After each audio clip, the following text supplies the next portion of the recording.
Keisha Young, who's from Lancaster, South Carolina, communication studies major, and her topic is All Bodies Are Beautiful. Terms and conditions may apply.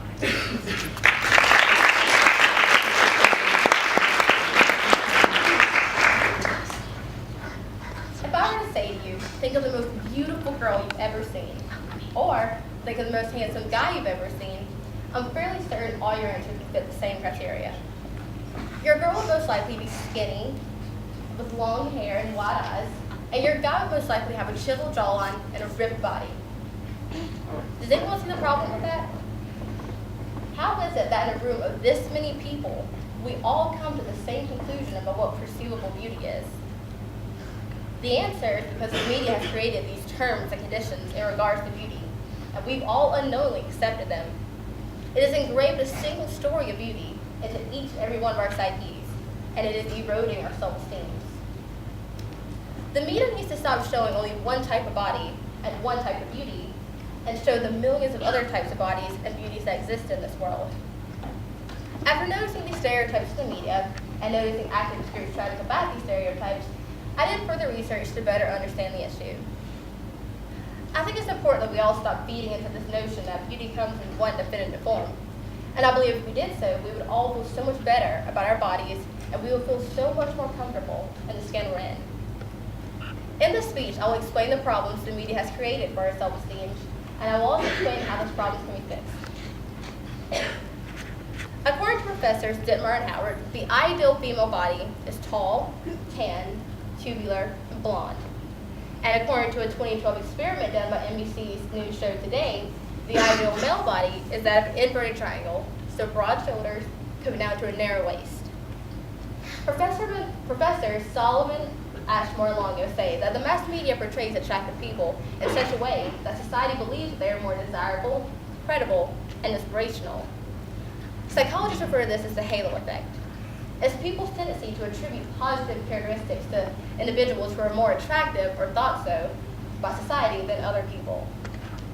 Now, when we see people in the media, we see people in magazines, we see the treatment and the admiration that they get, and we falsely assume that the reason we may not receive the same attention all comes down to the fact that we don't look like them.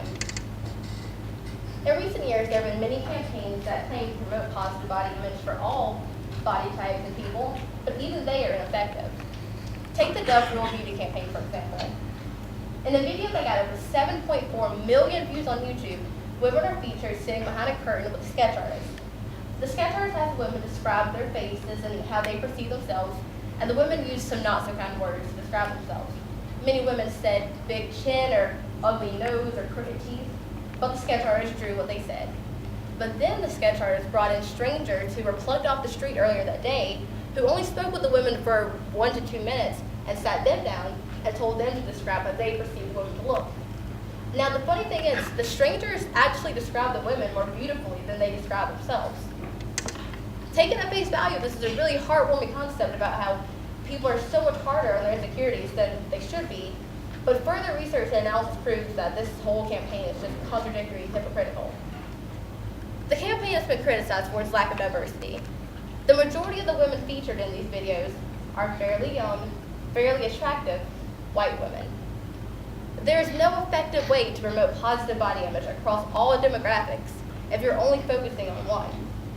And to make matters even worse, Dove is linked to the company that produces Axe body spray. I'm sure we've all seen the Axe body spray commercials, but just in case you haven't, they're hypersexualized and feature conventionally attractive women shown as sexual objects. So taking all this into consideration, the entire campaign is just not as genuine as we would like to believe. Whenever we feel like we're not living up to the standard of beauty that society has set forth for us, our self-esteem can sometimes plummet. As a matter of fact, clinical psychologist Suzanne Lockman says the media is one of the top 10 reasons people in America have low self-esteem. Now, to remedy this low self-esteem, people sometimes start to go down dangerous tracks, but it varies for girls and guys. For girls, it may take on the form of anorexia, bulimia, self-harm, but what these girls probably don't know is that the bodies they see in movies and magazines is possessed naturally by a mere 5% of the American female population. According to a 2012 New York Times article, the price American boys are willing to pay for the perfect body is on the rise. The article sympathized with then 15-year-old David Bushy. The teen admitted to going to the gym 2 hours a day, 6 days a week, on top of eating protein bars for every meal, all to achieve the perfect body. The teen was very candid in admitting that it had nothing to do with improving his overall bodily health, but everything to do with appearing more attractive to the girls at his high school. Of the 1,307 boys polled in a 2012 survey, 5% of them admitted to steroid use to achieve a more attractive body. Certainly, this excessive behavior puts a strain on the human body, yet we continue to ignore until beauty is within our grasp. People are so desperate to look in the mirror and feel beautiful that they are willing to jeopardize their mental, emotional, and unfortunately sometimes physical well-being. I think rather than exerting that effort into modifying ourselves and modifying our bodies, we should exert that effort into modifying the media. There needs to be a variety of beauty shown within the media, and the roles that certain body types within the media already have need to change as well. Imagine going to a movie and seeing someone who looks like you, or opening a magazine and seeing someone who's got the body you have. I mean, take Rebel Wilson, for example. The actress has made a living of not looking the way society expects her to, and that's the very reason we all love her, is why we look up to her. In 2012, a group of teenage girls rallied together and started a petition against 17 magazine, urging them to change their models in their magazine. They politely asked 17 magazine to consider using models with more natural body types, more realistic waist sizes, just more realistic looking girls all around. When word got back to 17 magazine, it responded by promising to the girls and to America that they would showcase more natural looking girls. And as a matter of fact, through doing this, they increased their readership by 5%. That in itself proves that people are receptive to images in the media that look like them, images that they can actually relate to. So clearly there's not one type of beauty.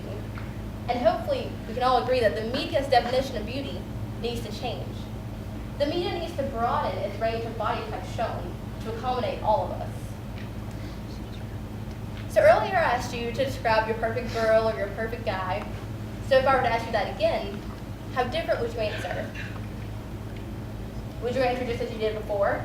Or would you stop and readjust the scope you're looking through?